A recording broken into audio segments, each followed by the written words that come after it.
Subscribe कीजिए amazing marketer channel को और बेल आइकन दबाइए लेटेस्ट वीडियो सबसे पहले देखने के लिए। तो आप अपना बिजनेस शुरू करना चाहते हैं, लेकिन आपको समझ नहीं आ रहा है कि आपको एज अ इंडिविजुअल बिजनेस करना चाहिए या प्राइवेट लिमिटेड कंपनी ओपन करनी चाहिए, लिमिटेड लायबिलिटी कंपनी ओपन करनी चाहिए या 1% कंपनी ओपन करनी चाहिए। वो कौन सा बिजनेस स्ट्रक्चर है जो आपके लिए बेस्ट है? चलो, कंपनी तो ठीक है, कंपनी का नाम भी समझ नहीं आ रहा है, कंपनी फॉर्मुलेशन के लिए कौन कौन से डॉक्यूमेंट्स होते हैं वो भी आपको नहीं पता है। आखिर कंपनी बनाना इतना इंपॉर्टेंट क्यों है? ओहो, सो मच कंफ्यूजन, मुझसे नहीं हो पाएगा business. Hold on, take a deep breath. घबराने की बिल्कुल जरूरत नहीं है, क्योंकि आज हम बात करेंगे कि कैसे आप अपना बिजनेस लीगली सेटअप कर सकते हैं।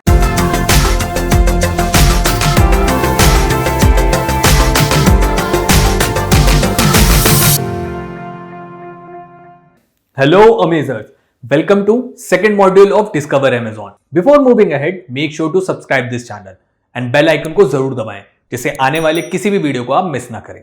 Now I have a question for you. क्या आपने कोई ऑलरेडी कंपनी रजिस्टर की हुई है या आप नियर फ्यूचर में प्लान कर रहे हैं किसी कंपनी को रजिस्टर करने के लिए? तो कमेंट्स में मुझे यस और नो करके बताएं।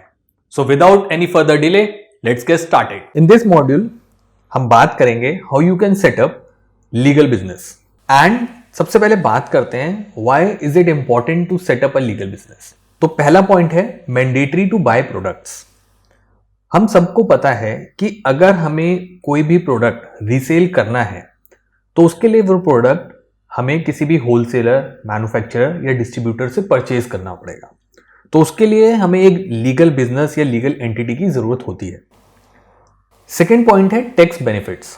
तो जब आप कोई कंपनी फॉर्म करते हैं या कोई लीगल एंटिटी बनाते हैं तो उसकी वजह से आपको काफी सारे टैक्स बेनिफिट होते हैं। थर्ड पॉइंट है लिमिटेड लायबिलिटी। बिजनेस को शुरू करना एक रिस्की वेंचर है। नॉर्मली बहुत सारे लोग अपनी पर्सनल सेविंग्स या फुल टाइम जॉब छोड़ के एक बिजनेस को शुरू करते हैं और हम सभी चाहते हैं कि वो बिजनेस सक्सेसफुल हो, लेकिन हमें कम से कम रिस्क उठाना पड़े। तो कंपनी फॉर्मेशन या setting up a legal business हमें उसी में हेल्प करता है। जब हम कोई कंपनी फॉर्मुलेट करते हैं तो हमें एक पर्टिकुलर अमाउंट को एलोकेट करना पड़ता है कि हम एक एक्स अमाउंट उस कंपनी में इन्वेस्ट कर रहे हैं। तो इन केस अगर आपका बिजनेस फ्यूचर में फेल हो जाता है तो आपको सिर्फ उतनी लायबिलिटी ही उठानी पड़ती है, जिसकी वजह से आपको कभी भी पर्सनल बैंकरप्सी फेस नहीं करनी पड़ती। फोर्थ पॉइंट है perpetual succession and easy transferability. Perpetual succession का मतलब यह है कि लोग आते हैं और चले जाते हैं। बहुत सारे कंपनीज में आपके डायरेक्टर भी आएंगे, सीईओ भी आएंगे, बड़ी बड़ी पोजीशन पे लोग उसमें परफॉर्म करेंगे, लेकिन वो लोग आते हैं और एक टाइम के बाद चले जाते हैं, बट कंपनी वहीं की वहीं रहती है। तो this is the meaning of perpetual succession कि लोग आते और जाते रहेंगे लेकिन कंपनी हमेशा चलती रहेगी। एंड इजी ट्रांसफरेबिलिटी का मतलब यह है कि अगर एक मोमेंट ऐसा आ जाता है कि जब आपको अपनी कंपनी के शेयर्स निकालने हैं या अपनी कंपनी को सेल आउट करना है तो वो पूरी कंपनी आप इजीली ट्रांसफर कर सकते हैं in the form of shares और अपने बिजनेस को आप किसी और के नाम ट्रांसफर कर सकते हैं। फिफ्थ पॉइंट है बैंक बोरोइंग। हो सकता है कि आपका बिजनेस ग्रो करने लगे या आपको इनिशियल सेटअप के लिए ही इन्वेस्टमेंट चाहिए हो। तो जब कंपनी सेटअप हो जाती है या लीगल एंटिटी एक फॉर्म हो जाती है तो बैंक्स का एक लेवल ऑफ ट्रस्ट बिल्ड हो जाता है आपको लोन देने के लिए। तो it is easy to get a loan from a bank अगर आपके पास एक लीगल बिजनेस एंटिटी है। नेक्स्ट हम बात करेंगे how to choose your company name. Business को बिल्ड करना जितना मुश्किल है उतना ही मुश्किल है उसके लिए एक रेलिवेंट नाम सोचना। Think of Nike and Google. In brands का नाम सुनते ही आपके दिमाग में एक ट्रस्ट और एक स्ट्रॉन्ग ब्रांड की फील आती है। सो हमें भी अपनी कंपनी का नाम कुछ इस तरीके से सोचना है जो कि स्ट्रॉन्ग हो और वेल अलाइंड हो आपके विजन और ऑब्जेक्टिव से। एल्स हो सकता है फ्यूचर में आपकी कंपनी का नाम रॉन्ग रीजन से जाना जाए। तो अब आप कैसे बचा सकते हैं कि मेरी कंपनी का नाम खराब ना हो या मैं गलत नाम चूज ना कर लूं? तो उसके लिए कुछ पॉइंट्स हैं जो आपको ध्यान रखने हैं। पहला पॉइंट है easy to remember, pronounce and short. तो कस्टमर पर्सपेक्टिव से हमें ऐसा नाम सोचना है जो सुनने और बोलने में बहुत आसान हो, जिसको याद करने में कोई मुश्किल ना हो और नाम जितना छोटा होगा उतना ही इजी टू अंडरस्टैंड भी होगा। तो हमें जितने भी मुश्किल शब्द हैं या वर्ड्स हैं उनसे दूर रहना है। सेकेंड पॉइंट है reflect the mission of your business. आपका नाम आपकी कंपनी की वैल्यू, कंपनी के बारे में एक डिस्क्रिप्शन होना चाहिए। जैसे ही आप अपनी कंपनी का नाम किसी को बताते हैं, उसको एक आइडिया मिल जाना चाहिए कि आप किस वर्टिकल में, किस इंडस्ट्री में या किस सेक्टर में काम करते हैं। तो कोशिश करें कि आपकी कंपनी का नाम आपके बिजनेस के मिशन के साथ बिल्कुल अलाइन हो। थर्ड पॉइंट है हायर अ लॉयर और अकाउंटेंट। लॉयर अकाउंटेंट को आपको इसलिए हायर करना है या कंसल्ट करना है क्योंकि आप नहीं चाहेंगे कि आपका नाम किसी भी एग्जिस्टिंग ब्रांड के साथ मैच करे या वैसे ही सिमिलरली साउंड करता हो, क्योंकि ultimately it will get you into legal complications. हो सकता है आपको उस लीगल कॉम्प्लिकेशन से निकलने के लिए काफी पैसा स्पेंड करना पड़े। तो इससे बेटर है कि अगर आप पहले ही लॉयर या अकाउंटेंट्स को कंसल्ट कर लेंगे तो वो आपको एक बेटर नाम सजेस्ट कर पाएंगे बेस्ड ऑन देयर रिसर्च कि these are the name available for you, तो आप इनमें से चूज कर लीजिए। लास्ट पॉइंट है फॉर चूजिंग और selecting your company name is domain name. हम सभी को पता है कि हम सब एक डिजिटल एज में जी रहे हैं and in this digital era we all need a website. और हम आजकल अपने ब्रांड्स, अपने प्रोडक्ट या सर्विसेज एक वेबसाइट के थ्रू ही प्रमोट करते हैं। तो I would suggest and recommend कि आप अपनी कंपनी के नाम का डोमेन नेम पहले से सर्च करके रखें, जिससे आपको फ्यूचर में कोई दिक्कत का सामना ना करना पड़े। अब बात करते हैं guidelines for naming a company. So companies act 2013 and companies incorporation rule 2014 के अकॉर्डिंग कुछ गाइडलाइंस हैं जिनको हमें फॉलो करना पड़ता है वाइल क्रिएटिंग अ नेम और selecting a name of a company. So वो बेसिक गाइडलाइंस ये हैं। पहली गाइडलाइन है financial activities based company need to have a name related to financial aspects. जितनी भी फाइनेंस बेस्ड कंपनीज है या फाइनेंशियल एक्टिविटी रिलेटेड कंपनीज हैं, उनको अपने नाम में एक फाइनेंशियल एस्पेक्ट होना जरूरी है। सेकेंड पॉइंट है central government approval is needed if name holds union, prime minister, statutory scheme, national, small scale and federal. So अगर आपकी कंपनी के नाम में union, prime minister, statutory scheme, national, small scale या फेडरल वर्ड आता है तो आपको सेंट्रल गवर्नमेंट से अप्रूवल लेना पड़ेगा अपनी कंपनी का नाम रजिस्टर कराने के लिए। थर्ड पॉइंट है company establish as a Nidhi can include the words Nidhi limited at the end of the company name. तो अगर आपकी कंपनी किसी निधि के अंदर रजिस्टर हुई है तो आप अपनी कंपनी के लास्ट में निधि लिमिटेड यूज कर सकते हैं। फोर्थ पॉइंट है name should be in resonance with the principal object of the company. मतलब यह है कि आपकी कंपनी का नाम आपकी कंपनी के काम से रेजोनेट करना चाहिए या उसको सार्थक करना चाहिए। तो आपको ये ध्यान रखना है कि कंपनी का नाम और कंपनी का काम दोनों मैच होने चाहिए। लास्ट गाइडलाइन है name which includes the word insurance, venture capital, bank, mutual fund need to get regulatory compliance from the regulatory bodies like SEBI, IRDA and RBI. So अगर आपकी कंपनी इंश्योरेंस, वेंचर कैपिटल या mutual fund वगैरह में deal करती है तो आपको जितनी भी इंडियन रेगुलेटरी बॉडीज हैं आपको वहां से कंप्लायंस का अप्रूवल लेना पड़ेगा। तो उसके बिना आप इस टाइप की कंपनीज को रजिस्टर नहीं कर सकते। And the most important guideline is company name can be change only after 3 years। आप अपनी कंपनी का नाम 3 साल के बाद ही चेंज कर सकते हैं, उससे पहले चेंज नहीं कर सकते हैं। अब बात करते हैं कि what are the limitation on naming a company. तो पहला पॉइंट है कि generic names which have places और other general names are not allowed. मतलब ये है कि आप अपनी कंपनी का कोई भी जेनरिक या जनरल नेम नहीं रख सकते हैं। For example solar power, corporate technology या कर्नाटका बिजनेस। तो इस टाइप के नाम आप अपनी कंपनी का नहीं रख सकते हैं। These names are not allowed. Second point है a propose name should not violate the emblems, trademark और इंक्लूडिंग ऑफेंसिव वर्ड्स। तो मतलब ये है कि अगर आप कोई नाम अपनी कंपनी के लिए सोच रहे हैं तो वो किसी भी चिन्ह या ट्रेडमार्क्स से मिलता जुलता नहीं होना चाहिए या उसमें किसी अभद्र भाषा का या शब्द का उपयोग नहीं होना चाहिए। A name can not imply a foreign embassy और अ फॉरेन गवर्नमेंट। आप ऐसा कोई नाम नहीं रख सकते जिसमें किसी फॉरेन एम्बेसी या किसी फॉरेन गवर्नमेंट का नाम आ रहा हो, like German, American. This kind of names और words are not allowed to use while naming a company. The next limitation is the name cannot be used if it is similar to a limited liability partnership name. So इसका बहुत direct और साफ साफ meaning ये है कि अगर किसी कंपनी का नाम ऑलरेडी है तो आप उससे सिमिलर नाम नहीं रख सकते। इवन आपकी कंपनी का नाम साउंड या फिनोटिकली साउंड भी नहीं करना चाहिए दूसरी कंपनी की तरह। तो आपको ये बात ध्यान रखनी है। The last limitation is that, जो अभी मैंने बताया कि आप किसी भी गवर्नमेंट नेम को यूज नहीं कर सकते हैं या जनरल नेम को यूज नहीं कर सकते। Only the government company can utilise these terms. For example Uttar Pradesh state tourism development limited या Rajasthan state construction corporation limited. तो इस तरीके के नाम सिर्फ एक गवर्नमेंट कंपनी रख सकती है। मेरे और आपके जैसे सेलर या जो नया एंटरप्रेन्योर्स हैं वो नहीं रख सकते हैं। तो ये थी वो लिमिटेशंस जिनका आपको ध्यान रखना है। अब आगे बढ़ते हैं और बात करते हैं कि एज अ फाउंडर आपको बहुत क्लियर होना चाहिए कि आपकी कंपनी का नाम और आपकी कंपनी का टाइप क्या होना चाहिए, क्योंकि 5 डिफरेंट टाइप्स के बिजनेस स्ट्रक्चर्स होते हैं जिनमें से एक आपको सिलेक्ट करना होता है अपनी कंपनी के लिए। एंड इट टोटली डिपेंड्स कि कौन सा बिजनेस स्ट्रक्चर आपको सूट कर रहा है। तो आपको उन 5 बिजनेस स्ट्रक्चर में से कोई एक सिलेक्ट करना होगा अपने स्टार्टअप को शुरू करने के लिए या अपने बिजनेस वेंचर को शुरू करने के लिए। और वो 5 डिफरेंट बिजनेस स्ट्रक्चर्स हैं: sole proprietorship, 1 person company, partnership company, limited liability company, private limited company. सबसे पहले बात करते हैं सोल प्रोप्राइटरशिप की। It is the easiest form of company registration in India. 1 person manage sole ownership, that is a sole proprietor.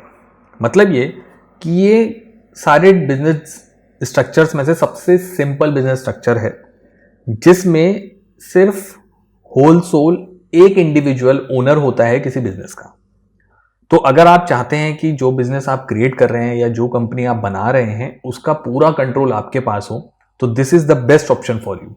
So sole proprietor सिर्फ उन individuals के लिए है जो पूरा कंट्रोल चाहते हैं अपने बिजनेस के ऊपर और वो किसी के साथ पार्टनरशिप नहीं करना चाहते या किसी के साथ प्रॉफिट शेयरिंग नहीं करना चाहते। तो होल सोल उनकी ही ओनरशिप होती है ऑन द कंप्लीट बिजनेस। अब बात करते हैं कि सोल प्रोप्राइटरशिप्स की एडवांटेजेस क्या होती हैं। पहली एडवांटेज होती है नो गवर्नमेंट रजिस्ट्रेशन रिक्वायर्ड। आपको कोई भी गवर्नमेंट रजिस्ट्रेशन नहीं करना है, आप सीधे अपना सोल प्रोप्राइटरशिप का बिजनेस शुरू कर सकते हैं।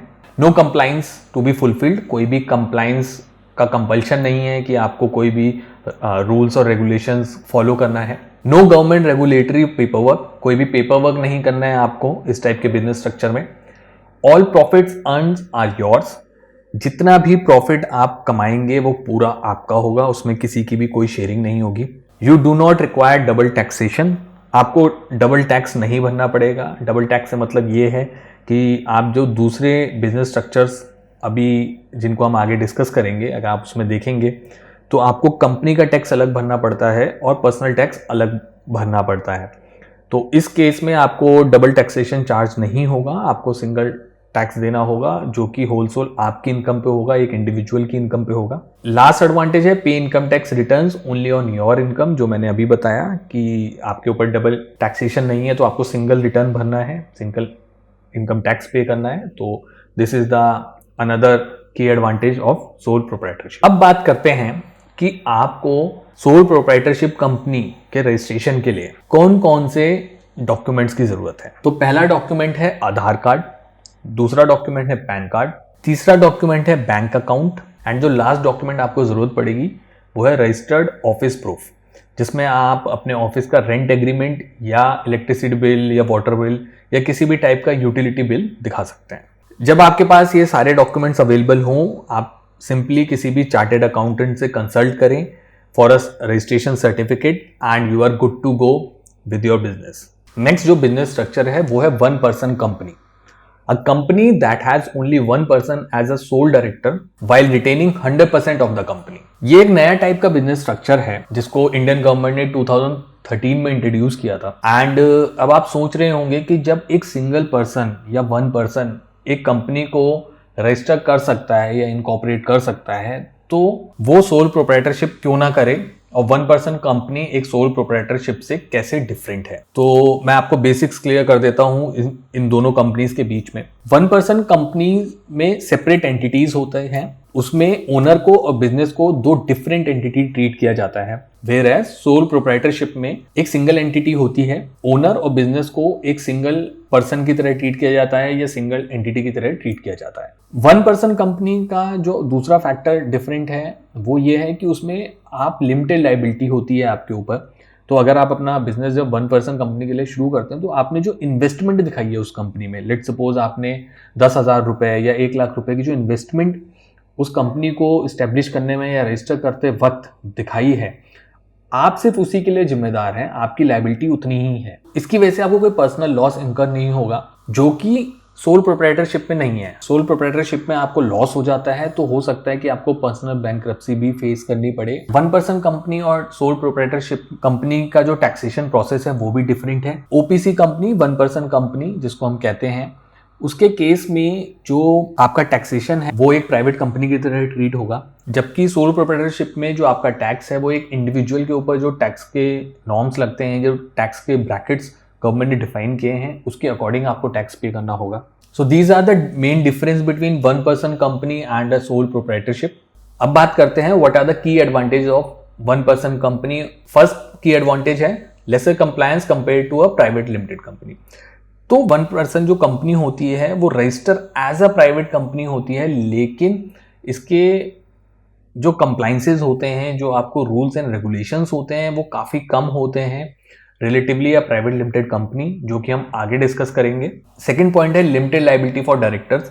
जैसा कि मैंने अभी बताया कि ये सोल प्रोप्राइटरशिप बिजनेस स्ट्रक्चर की तरह नहीं है जिसमें आपकी एंड टू एंड पूरी रिस्पॉन्सिबिलिटी होती है और आपको हो सकता है बिजनेस लॉस की भरपाई पर्सनल सेविंग्स से करनी पड़े। ओपीसी के केस में आपने जितनी भी रजिस्ट्रेशन के टाइम पे अपनी मनी इन्वेस्ट करी है या शोकेस करी है फॉर अ कंपनी, तो उतनी ही लायबिलिटी फुलफिल करनी होगी, तो उससे ज़्यादा आपको एक भी अमाउंट पे नहीं करना है in case of loss. Third point है लीगल रिकॉग्निशन। तो आपको एक प्रॉपर लीगल बिजनेस एंटिटी का रिकॉग्निशन मिल जाता है अगर आप ओपीसी को रजिस्टर करवाते हैं। Fourth benefit makes it easier to get loan from bank. आप बैंक से लोन ले सकते हैं, बैंक बोरोइंग या लोन काफी इजिली मिल जाता है अगर आपकी कंपनी रजिस्टर है as a OPC. Fifth point है complete control of the company. आपके पास पूरा कंट्रोल होता है कंपनी का।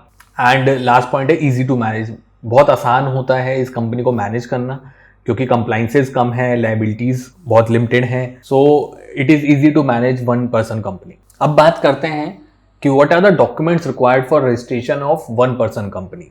तो पहला डॉक्यूमेंट आपको जो चाहिए होगा वो होगा मेमोरेंडम ऑफ एसोसिएशन और एमओए। एमओए बेसिकली आपका डिफाइन करता है what is the objective of your company. Next आपको डॉक्यूमेंट चाहिए होगा आर्टिकल्स ऑफ एसोसिएशन और एओए आपका डिफाइन करता है कंपनीज के rules and regulations. Third document आपको चाहिए होगा रजिस्टर्ड ऑफिस प्रूफ, जिसमें आप रेंट एग्रीमेंट या यूटिलिटी बिल दिखा सकते हैं। फोर्थ डॉक्यूमेंट आपको चाहिए होगा affidavit and consent of directors.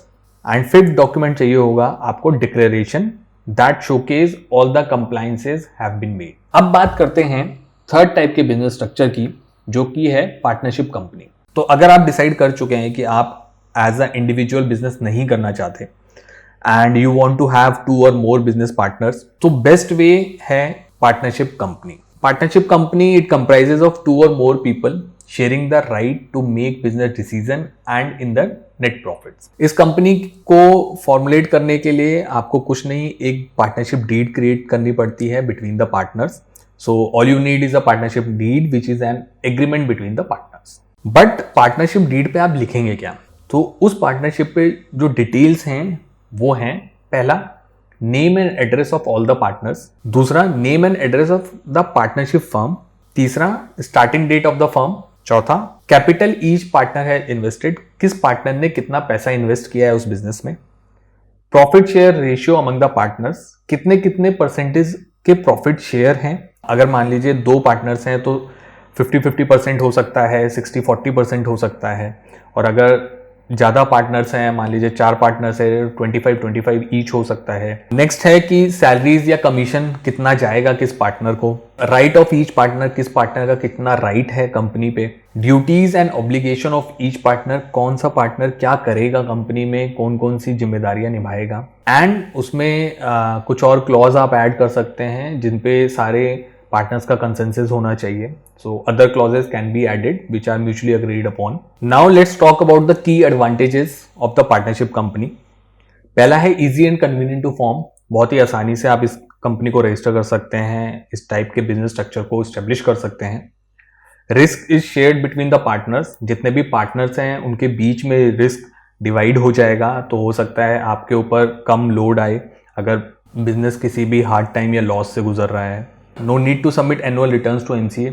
Ministry of corporate affairs को आपको कोई भी एनुअल रिटर्न सबमिट करने की जरूरत नहीं होती है। ऑडिट इज नॉट मैंडेटरी, ऐसा जरूरी नहीं है कि आपको किसी भी एक्सटर्नल पार्टी से ऑडिट कराना है अपनी कंपनी का। इजी टू वाइंड अप, इस कंपनी को बंद करना और भी आसान होता है इन केस आपकी कंपनी बिजनेस लॉस फेस कर रही है या हार्ड टाइम से गुजर रही है and you are thinking to close it down, तो it is easy to wrap this business structure, तो आप कर सकते हैं। फ्लेक्सिबिलिटी, इस कंपनी में बहुत ही ज़्यादा फ्लेक्सिबिलिटी होती है। अगर सारे पार्टनर्स एग्री करते हैं, you can make and break the rules and clauses जिस पे सबका कंसेंसस हो, तो you can actually change the things as per your convenience based on the consensus of each and every partner of the company. अब बात करते हैं 4 type के बिजनेस स्ट्रक्चर की, जो कि है limited liability company. Limited liability company is entitled as flexible business structure and LLC separates personal and business liabilities. तो एलएलपी जो होती है वो एक फ्लेक्सिबल बिजनेस स्ट्रक्चर होता है जिसमें जितने भी ओनर्स होते हैं या शेयर होल्डर्स होते हैं वो पर्सनल ना लायबिलिटी अलग फुलफिल करते हैं, बिजनेस लायबिलिटीज अलग फुलफिल करते हैं। Every owner will have their tax liability share, जितने भी टैक्सेस हैं वो जितने भी ओनर्स हैं उस कंपनी के वो खुद बेयर करते हैं, उसको फुलफिल करते हैं। Let's talk about how to set up an LLC. तो फर्स्ट ऑफ ऑल आपको डीपिन के लिए अप्लाई करना होगा। डीपिन होता है डेजिग्नेटेड पार्टनर आइडेंटिफिकेशन नंबर, जिसको आप एक ऑनलाइन फॉर्म भर के भी जनरेट कर सकते हैं। सेकेंड पॉइंट है acquire your DSC and registered it on MCA portal. तो आपको अपने डिजिटल सिग्नेचर सर्टिफिकेट जनरेट करने होंगे और उसके बाद उन डिजिटल सिग्नेचर्स को MCA ministry of corporate affairs के पोर्टल पे रजिस्टर करना होगा। Next is get the approval for your LLC name from ministry of corporate affairs. आपको अपने एलएलसी नेम के लिए एमसीए से अप्रूवल लेना होगा। After approval fill the incorporation form to register the LLC. तो जैसे ही आपको अप्रूवल मिल जाएगा आपको एलएलसी रजिस्टर करने के लिए एक फॉर्म फिल करना होगा and finally you have to obtain an LLC agreement.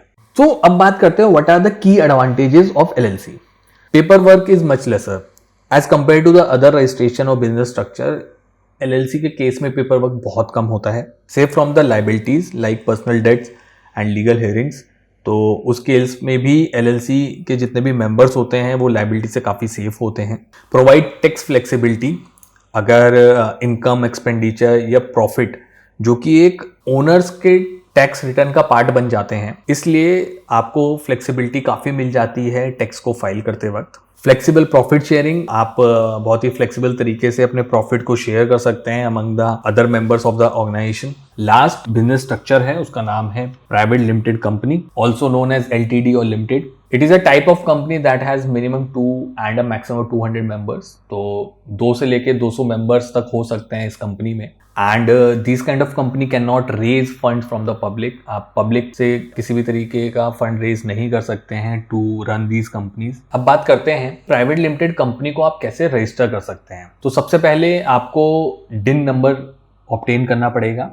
तो डिन बेसिकली डायरेक्टर्स आइडेंटिफिकेशन नंबर होता है which is a unique code that requires you to have a PAN card, Aadhaar card, bank statement, phone and electricity bill. After that name registration application आपको file करनी होती है। उसके बाद you have to draft MOA and AOA. जैसा कि मैं already बता चुका हूं कि एमओए जो मेमोरेंडम ऑफ एसोसिएशन होता है उसमें आपकी कंपनी के ऑब्जेक्टिव्स आते हैं and AOA articles of association में आपकी कंपनीज के रूल्स एंड रेगुलेशंस आते हैं। Once you are done with these, आपको एक एप्लीकेशन फाइल करनी होगी SPICe form ministry of corporate affairs की वेबसाइट पे and finally you have to obtain PAN and GST numbers, आपकी कंपनी को एलोकेट होंगे। अब बात करते हैं what are the key advantages of private limited company. So the liability of the company's owner is only limited to his or her shares. तो जितने भी शेयर आपके पास होंगे आप सिर्फ उन्हीं के लिए लाइबल हैं, उससे ज्यादा आपको कोई भी रिक्वायरमेंट फुलफिल नहीं करनी है या लायबिलिटी बेयर नहीं करनी है। Shares of company are easily transferable. तो अगर आप किसी और पर्सन को अपने शेयर्स ट्रांसफर करना चाहते हैं तो आप इजिली कर सकते हैं। More tax benefits and limited as compare to the other types of company registration. तो लिमिटेड बिजनेस स्ट्रक्चर में आपको टैक्स बेनिफिट ज्यादा मिलता है as compare to other company registration. So finally let's recap what you have learn in this module. तो सबसे पहली चीज जो आपने सीखी वो है why is it important to set up a legal business. दूसरी चीज जो हमने सीखी वो था how to choose a company name, और कंपनी नेम को चूज करने के लिए हमें कौन सी गाइडलाइंस फॉलो करनी पड़ती हैं और कौन कौन सी लिमिटेशंस हैं अपने कंपनी के नाम को सिलेक्ट करने के लिए। एंड द थर्ड थिंग जो हमने इस मॉड्यूल में सीखी वो थी डिफरेंट टाइप के बिजनेस स्ट्रक्चर्स, और उन बिजनेस स्ट्रक्चर्स के लिए हमें कौन कौन से डॉक्यूमेंट्स की रिक्वायरमेंट होती है और हर एक बिजनेस स्ट्रक्चर के क्या क्या एडवांटेजेस होते हैं। सो डिस्कवर अमेजॉन कोर्स के इस वीडियो में इतना ही। सेटिंग अप लीगल बिजनेस से रिलेटेड क्विज एक्टिवेट हो चुकी है, so just go and test your knowledge. Link already description में दिया हुआ है। And I am so happy to see the overwhelming response on the online retail quiz. बहुत सारे सेलर्स ने उस क्विज को अटेम्प्ट किया है, एंड दिस शोज दैट कि डिस्कवर अमेजॉन कोर्स के थ्रू जो छोटी सी कोशिश मैंने की है वो सही डायरेक्शन में जा रही है। आई रियली वांट कि हम सभी सेलर एक साथ आगे बढ़ें और अपने बिजनेस को 10 टाइम्स ग्रो कर पाएं। डिस्कवर अमेजॉन के नेक्स्ट वीडियो में हम बात करेंगे अमेजॉन पे रजिस्ट्रेशन कैसे करते हैं। अगर आपको वीडियो अच्छा लगा हो तो इसे लाइक, शेयर और सब्सक्राइब जरूर करें। See you in the next module of discover Amazon. Till then keep selling, keep smiling.